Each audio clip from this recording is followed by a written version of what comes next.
गेल्या पहिले 15 दिले, नंतर 20 दिले आपण. म्हणजे धानाला बोनस देखील आपण आपल्या काळात जास्ती दिला. विदर्भामध्ये देखील आपण अनेक निर्णय घेतले.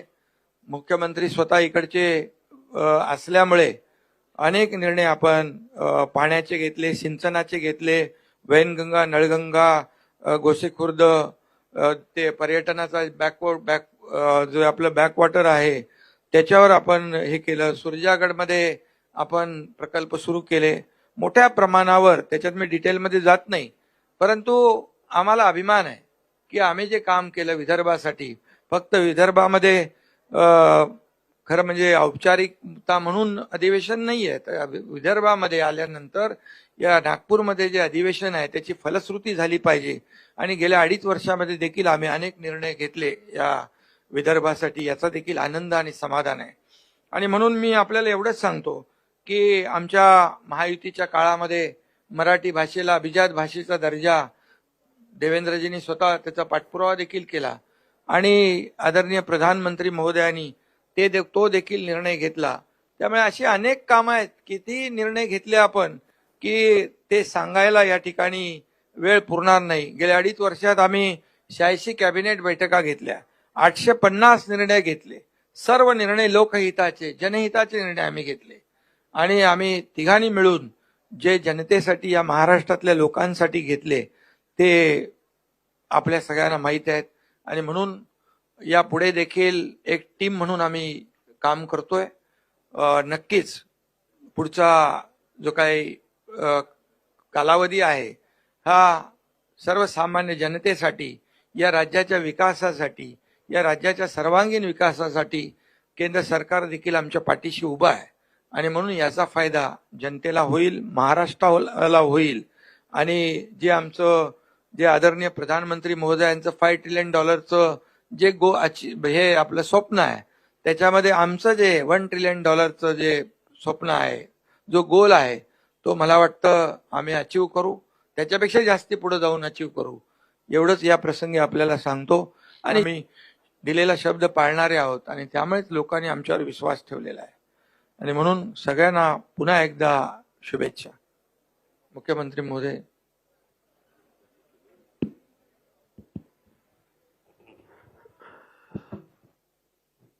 सर्वप्रथम आपल्या सर्वांचं या ठिकाणी मी अतिशय मनपूर्वक स्वागत करतो. आणि हिवाळी अधिवेशन आहे आणि थंडी देखील आहे, त्यामुळे निश्चितपणे या अधिवेशनामध्ये आम्ही महाराष्ट्राच्या जनतेला ऊब मिळेल आणि ऊर्जा मिळेल अशा प्रकारचा कारभार करण्याचा प्रयत्न हा निश्चितपणे करू. राज्य मंत्रिमंडळाचा आजच विस्तार आम्ही केलेला आहे आणि या ठिकाणी आम्ही आज आमच्या 39 मंत्र्यांनी शपथ घेतलेली आहे, ज्याच्यामध्ये 6 राज्यमंत्री आहेत. आजपासनं आमचा गतिशील कारभार आम्ही सुरू केलेला आहे. अर्थातच तुमचा पुढचा प्रश्न जो असणार आहे त्याचं उत्तर दादांनी आणि शिंदे साहेबांनी दिलंय की खाते वाटप कधी, तर येत्या 2 दिवसात खाते वाटप देखील आम्ही पूर्ण करू. जवळपास सगळी क्लॅरिटी आमची झालेली आहे आणि या अधिवेशनामध्ये आपल्याला कल्पना आहे की राज्यपालांच्या अभिभाषणावरची चर्चा, पुरवणी मागण्यांवरची चर्चा, सत्तारूढ पक्ष आणि विरोधी पक्षांच्या प्रस्तावावरची चर्चा आणि त्याचसोबत जवळपास 20 बिलं या अधिवेशनामध्ये येणार आहेत. कारण मागच्या काळात निवडणुकीपूर्वी जे काही अध्यादेश निघाले होते ते बिलांमध्ये कन्व्हर्ट होणार आहेत. आणि म्हणून चांगलं कामकाज करण्याचा आमचा प्रयत्न आहे. विरोधी पक्षाने एक पत्र दिलं मागच्याच अधिवेशनातलं पत्र फक्त एक ईव्हीएमचा पॅरेग्राफ ऍड करून त्यांनी दिलं. आणि म्हणून आपण मगाशी बघितलं असेल की बोलताना ते हिवाळी अधिवेशनाला पावसाळी अधिवेशन म्हणाले, कारण पत्र ते जुनंच होतं. पण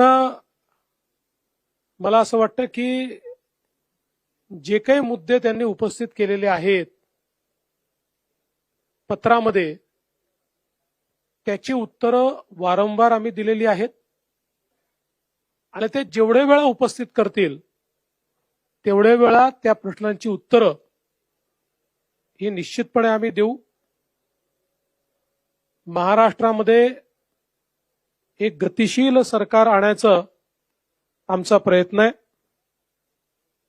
आणि जसं शिंदे साहेबांनी सांगितलं, ईव्हीएमच्या संदर्भात आता एक नरेटिव्ह तयार करण्याचा प्रयत्न ते करतायत. त्याचंही उत्तर चर्चेच्या दरम्यान आम्ही देऊ. पण मला त्यांना सांगायचं आहे की या ईव्हीएमचा अर्थ असा आहे, एव्हरी वोट फॉर महाराष्ट्र. महाराष्ट्रातल्या प्रत्येक व्यक्तीने महाराष्ट्राकरता मतदान केलेलं आहे आणि म्हणून आमचं सरकार हे ईव्हीएमचं सरकार आहे. पण त्या ईव्हीएमचा अर्थ आहे every vote for magnetic Maharashtra. आणि आम्ही तो महाराष्ट्र घडवण्याकरता या ठिकाणी पुढच्या काळामध्ये कारभार हा निश्चितपणे या ठिकाणी करू. काही उल्लेख त्यांनी केलेले आहेत, ज्याचं उत्तर आता शिंदे साहेबांनी दिलं. खरं म्हणजे मी आकडेवारी सभागृहात सांगेन, पण आपल्याला सांगतो की सोयाबीनच्या खरेदीमध्ये यावर्षी आपण गेल्या 15 वर्षाचे रेकॉर्ड तोडले आहेत. इतक्या मोठ्या प्रमाणात खरेदी चाललेली आहे. आणि मागच्या वर्षी सोयाबीन आणि कापसाकरता भावांतर योजना आपण राबवून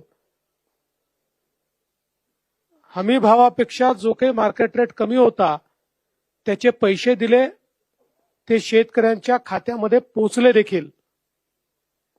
दुधाचा विषय असेल त्याला 5 रुपये 7 रुपये अशा प्रकारे मदत करण्याचं काम आपण केलं. आणि एकूणच शेतकऱ्याच्या पाठीशी आपण उभं राहिलो. धानाच्या शेतकऱ्याला हेक्टरी 20,000 रुपये मदत आपण त्या ठिकाणी केली. आणि म्हणून शेतकऱ्यांच्या पाठीशी ताकदीनं उभं राहणारं अशा प्रकारचं आपलं सरकार आहे. काही घटनांचा उल्लेख देखील या ठिकाणी करण्यात आलेला आहे.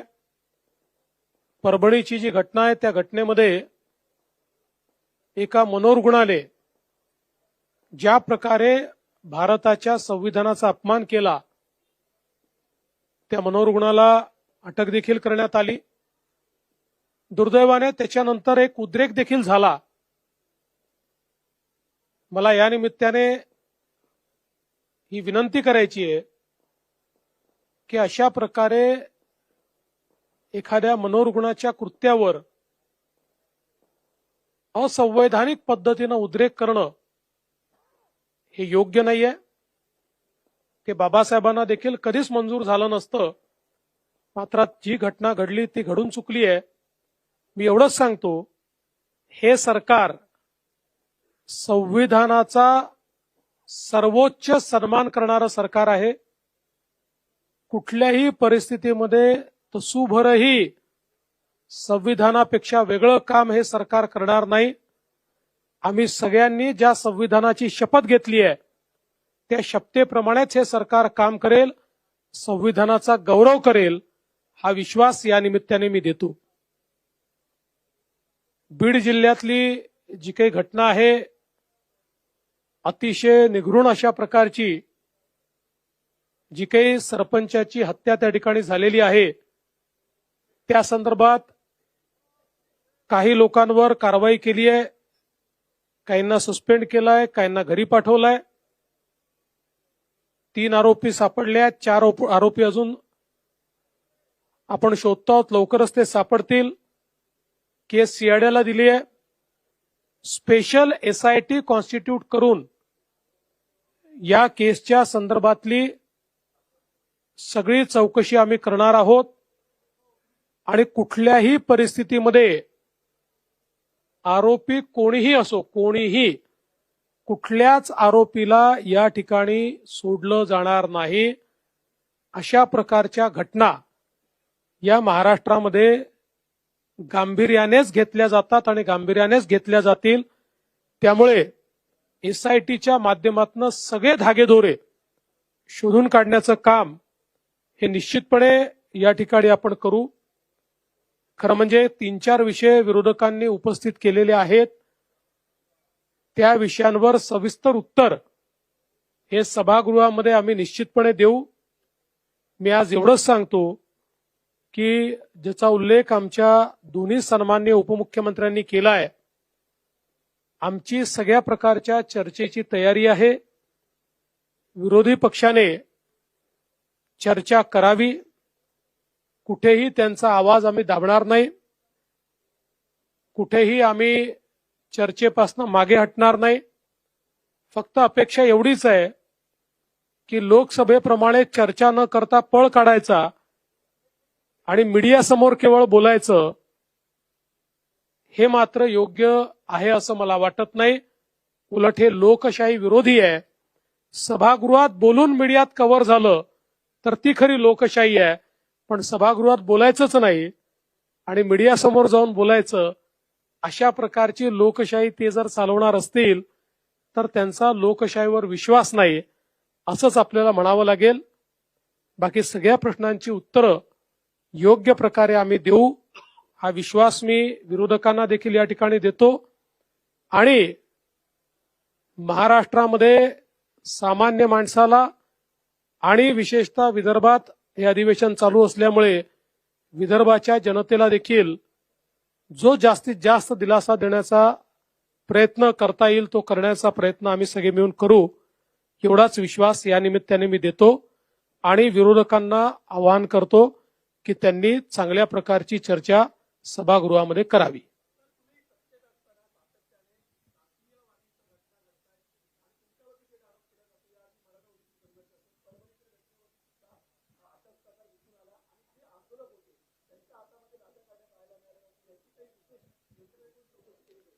त्या संदर्भात सगळी कारवाई केलेली आहे.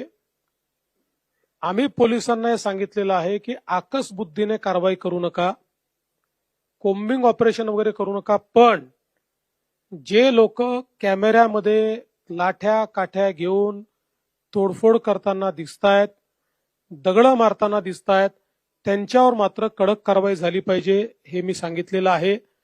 आणि तुम्ही जो मूळ प्रश्न विचारला, मला असं वाटतं की मला टार्गेट करण्याच्या संदर्भातला जो विषय आहे त्याचं उत्तर या निवडणुकीने दिलेलं आहे.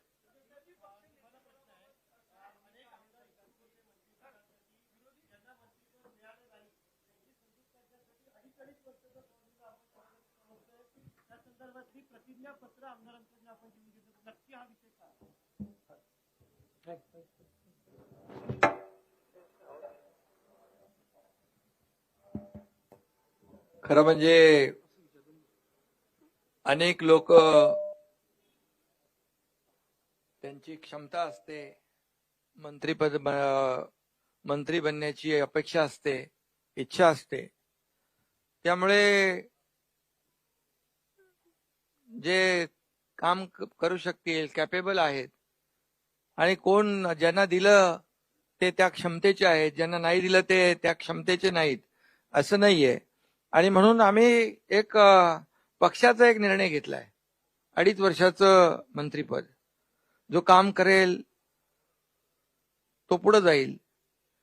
आणि त्यामुळे आम्ही पक्षाने ठरवलेला तो निर्णय आहे. त्यामुळे मला वाटतं अनेक लोकांना संधी देऊ शकतो. आणि खऱ्या अर्थाने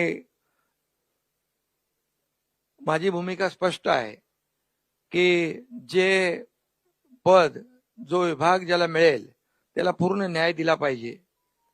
आणि जो परफॉर्म करेल त्याला संधी मिळेल. आणि त्याच्यात आपण म्हणतो ना काय इंग्रजीमध्ये, परफॉर्म ऑर पेरिश. तर त्यामुळे जो परफॉर्म करेल तो पुढे जाईल.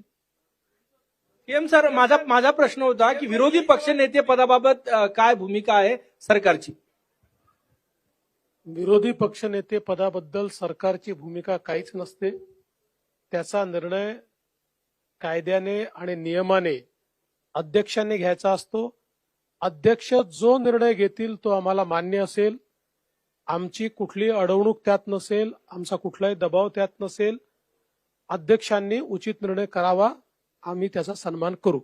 सीएम सर यही सवाल जो शिंदे सर अपने पार्टी में कर रहे हैं, 2.5 साल जो है मंत्री बना के रखने की, क्या बीजेपी भी इसी फॉर्मूले पे काम करेगी, ये आपसे जानना चाहिए?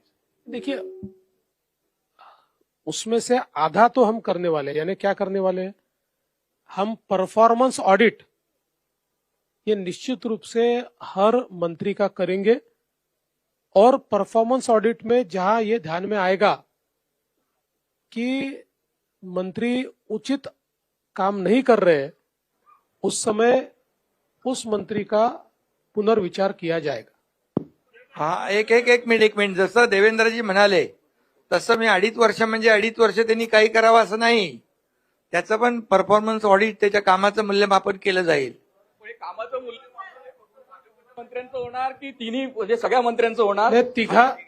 तिघांनीही आम्ही आज आमच्या मंत्रिमंडळ बैठकीमध्ये आम्ही तिघांनीही सगळ्या मंत्र्यांना हे सांगितलेलं आहे की आपल्या सगळ्या मंत्र्यांच्या कामाचं परफॉर्मन्स ऑडिट आम्ही करू. आणि दुसरा प्रश्न की दंगलखोरांवर आपण कारवाई करण्यासंदर्भात कायदा केलेला आहे. अनेक ठिकाणी या जाळपोळीच्या घटना घडत आहेत आणि सार्वजनिक मालमत्तेचा विध्वंस होतो आहे. तर त्यांच्याकडनं तो खर्च वसूल करणे किंवा सार्वजनिक मालमत्तेचं नुकसान कायद्याने अशी कारवाई होणार का? निश्चित कायद्याप्रमाणे ती कारवाई केली जाईल.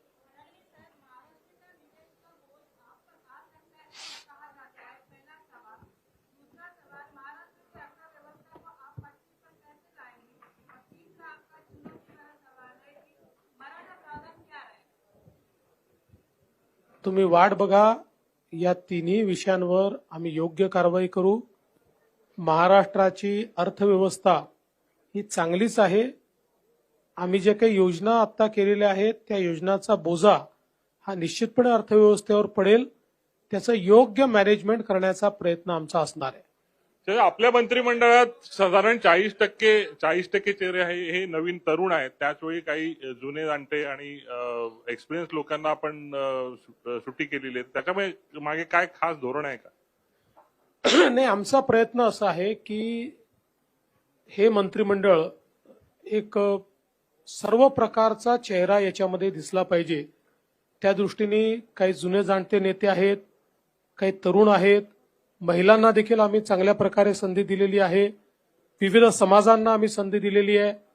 ओबीसी समाज असेल, मराठा समाज असेल, धनगर समाज असेल, आदिवासी समाज असेल, एससी समाज असेल, विविध समाजांना देखील आम्ही प्रतिनिधित्व दिलेलं आहे. सर्व समावेशक अशा प्रकारचं मंत्रिमंडळ तयार करण्यात आले.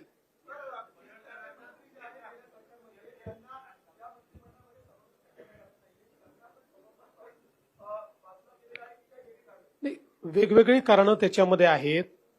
अनेक वेळा काही मंत्र्यांना याकरता घेण्यात आलेलं नाही. मी भाजपचं सांगतो आमच्याकडे की पक्षाने त्यांना काही वेगळी जबाबदारी द्यायचं ठरवलेलं आहे. आपल्याला कल्पना आहे बीजेपीमध्ये अनेक वेळा आम्ही जर कोणाला जबाबदारी पक्षात द्यायची असेल तर त्यांना मग मंत्रिमंडळात स्थान देत नाही. काही असं देखील असू शकतं की काही जे मंत्रिमंडळातून ड्रॉप झाले आहेत त्यातले काही परफॉर्मन्समुळे देखील ड्रॉप झालेले असू शकतात.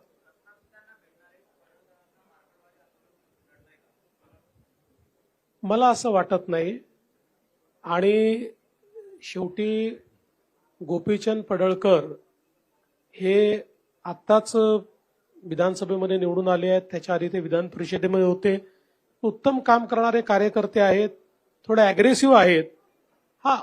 हे निश्चितपणे आहे की आम्ही त्यांना हे सांगितलं की बोलताना त्यांनी संयम ठेवला पाहिजे, हे त्यांना निश्चितपणे सांगितलं. पण तुम्हाला सांगतो, एक चांगलं भविष्य असलेला तो नेता आहे.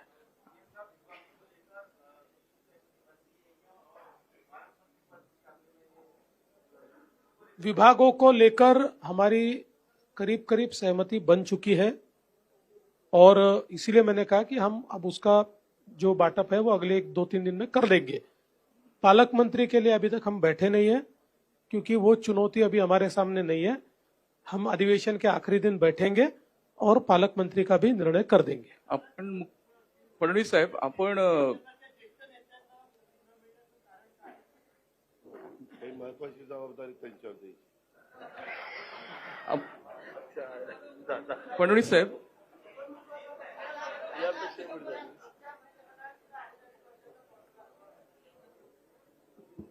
अडीच महिन्याचा पण असू शकतो.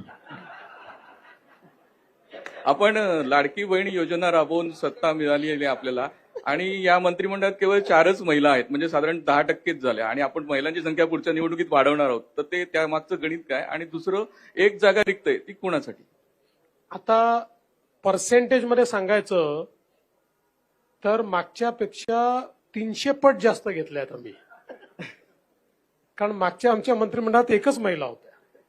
त्याच्यामुळे आमची प्रगतीच चाललेली आहे. अजून काही बहिणींना आम्हाला स्थान द्यायचं ते भविष्यात देऊच.